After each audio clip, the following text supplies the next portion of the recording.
আসসালামু আলাইকুম। আপনারা কি জানেন বাড়িতে খুব সহজে এলাচ চাষ করা সম্ভব? আজকে আমি এলাচের দানা রোপণ করলাম। সাধারণ বাজার থেকে কেনা দানা কি আদৌ গজাবে? চলুন দেখি আমরা কিভাবে কি করতে হয়। নাকি এর জন্য কোনো বিশেষ পদ্ধতি আছে? চলুন আজ আপনাদের সাথে সবটুকু শেয়ার করি। তো আমাদেরকে চাটা রোপণের জন্য বা যে দানাটা লাগাবো ওইটা রোপণের জন্য ভালো জাতের এক ধরনের মাটি প্রয়োজন। তো সেই মাটিটা আমাদেরকে সংগ্রহ করতে হবে। আপনাদের বাড়ির পাশে যদি এরকম ভালো মাটি থাকে তাহলে ওটা সংগ্রহ করে নেবেন। আমি আগেও একটি এলাচ গাছ লাগিয়েছি। সেই গাছটাতে হালকা, হালকা গেরা দেওয়া শুরু হয়েছে। তাই আপনার জন্য এখন পুরো ভিডিও নিয়ে আসলাম কিভাবে কি করতে হয় না করতে হয়। ওটা আমার অভিজ্ঞতা হয়েছে তাই এখন আপনার জন্য নিয়ে আসলাম। এখন আমাদেরকে সার দিতে হবে, জৈব সার। তো এখানে আমরা ধানের কুড়ো দিয়ে দেব বা আমরা এদিকে যেটাকে বলি আমরা তুষ, আমরা এখন এই তুষটা দিয়ে দেব। তারপরে আমাদেরকে আরও এক জাত জৈব সার ইউজ করতে হবে, সেটা হচ্ছে আমাদের পচা পানি। তো আমরা পচা পানি এখানে ইউজ করব। পচা পানি বলতে পাতাগুলোকে পানিতে ভিজিয়ে রেখে ২ দিন বা ৩ দিন রাখতে হয়। তারপর ওটাকে আমাদেরকে এখানে ইউজ করতে হবে। তার জন্য এটা থেকে আলাদা জুর আসবে।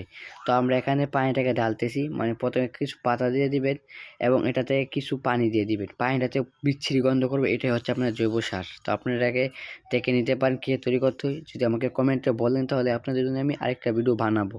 আরও ২ জাতের জৈব সার আছে, কিন্তু এখন আপনাদেরকে আমি দেখাবো চারাটা আমরা কিরকম এলাচ নিয়েছি এবং এটাকে কি করেছি। এটাকে লাগানোর জন্য একটা পদ্ধতি অবলম্বন করতে হয়। পদ্ধতিটি কি? আপনাদেরকে এটাকে ১ ঘন্টা থেকে শুরু করে ১২ ঘন্টা ভিজিয়ে রাখতে হবে। আপনার হাতে যদি কম সময় থাকে তাহলে ১ ঘন্টা ভিজিয়ে রাখবেন, বেশি সময় থাকে তাহলে ১২ ঘন্টা ভিজিয়ে রাখবেন। দুটোই ভালো। মানে কোনো অসুবিধাই নেই, ভিজিয়ে রাখবেন এটাকে। এবং নিচে এটাকে হালকা ছুলে দিবেন যাতে পানিটা ভেতরে প্রবেশ করতে পারে দানাগুলোর ভেতরে। পানিতে ভিজানোর সময় আমি দানাটা নিচে দিয়ে আমি হালকা ফুটো করে দিয়েছি, তার জন্য ভিতরে পানি প্রবেশ করছে এবং দানাগুলো পুষ্টিকর, পুষ্টিকর লাগছে এখন। এখন আমাদেরকে এই বালতির ভিতরেই সবগুলোকে লাগাতে হবে। কারণ আলাদা, আলাদা করে যদি আমরা লাগাতে যাই তাহলে এই গাছগুলো সমান হতে চায় না। তাই আমাদেরকে সবগুলোকে একসাথে লাগাতে হবে। যদি একটা হয় একটাই আমাদের জন্য উপকারিতা আসবে, কাজে আসবে। এবং আপনাদেরকে এলাচ গাছ রাখতে হবে ছায়াযুক্ত জায়গায়। কেন রোদ পড়লে এগুলো হতে চাবে না। তার জন্য এগুলাকে রাখতে হবে ছায়াযুক্ত জায়গায়। আমি দেখাবো কিরকম ধরনের জায়গায় রাখবেন সেটা আপনাদেরকে আমি দেখিয়ে দেব। আপনারা সবাই আমার জন্য দোয়া করবেন যেন আমার কৃষিকাজে বারাকা দান করে আল্লাহ তাআলা।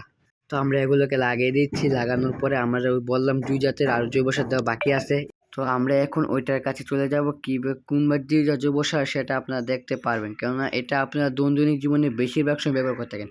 আর এগুলোকে ডাবানো যাবে না। হালকা করে এগুলোকে আঙ্গুল দিয়ে লাড়া দিতে হবে। কেননা মাটিতে পুঁতে দিলে ওই গাছের মতো লাল শাক, তারপরে বলতে পারেন পুঁই শাক, এই শাকের মতো দাবানো যাবে না মাটির ভিতরে।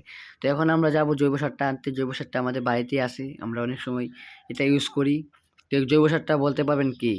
আমি বলে দিচ্ছি, জৈব সারটা হচ্ছে আমাদের বাড়ির গোবর, গরুর গোবর। ওইটাকে শুকানোর পর যে একটা আয়তন হ্রাস করে বা যে একটা নেয়, ঘ্রাণ থাকবে না এরকম একটা গোবর দরকার আমাদেরকে এটা চাষ করার জন্য। তো আমরা ওই গোবরটা এখানে দিয়ে দিচ্ছি ভেঙে, ভেঙে। তারপর আরেকটা জৈব সার আছে, সেটা হচ্ছে আমাদের ছালিটা দিয়ে দেবেন। আমার ভিডিওতে উঠে নাই ভিডিওটা। তার জন্য আমরা দেখাতে পারি না। তো ছালিটা এখানে দিয়ে দিবেন। সকলে ভালো থাকবেন। আল্লাহ হাফেজ। আপনার জন্য দোয়া রইল।